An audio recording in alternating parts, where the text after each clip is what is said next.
Bayan nasa 50 rolling cargos, bus, cargo trucks at mahigit 50 pasahero ang stranded sa Rojas Port sa Calapan City dahil sa bagyong Ramil. Yan ang ulat ni Joshua Sugay ng Philippine Information Agency Mimaropa. Bunsod ng epekto ng Bagyong Ramil, agad na nagpatupad ng mga interbensyon ng Provincial Disaster Risk Reduction and Management Office Oriental Mindoro upang matiyak ang kaligtasan ng mga residente at biyahero sa lalawigan. Kabilang sa mga hakbang ang mahigpit na pagbabantay sa mga pantalan matapos kanselahin ng Philippine Coast Guard ang lahat ng biyahe ng barko.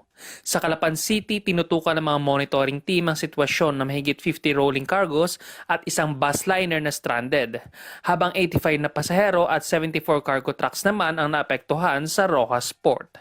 Nakipag-ugnayan din ng PDRMO sa mga local DRM offices, Public Safety Department Traffic Management Office at Office of the Civil Defense Mimaropa para sa koordinadong pagtugon at mabilis na pagbibigay ng impormasyon sa publiko.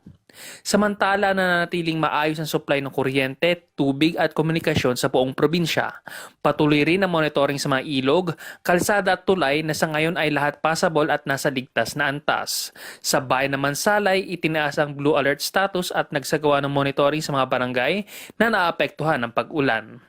Tiniyak ng PDRMO na tuloy-tuloy ang pagbibigay ng real-time update sa publiko at paghanda ng mga response teams habang binabantayan ang posibleng epekto ng bagyo. Mula sa Philippine Information Agency Mimaropa, Joshua Sugay para sa Integrated State Media.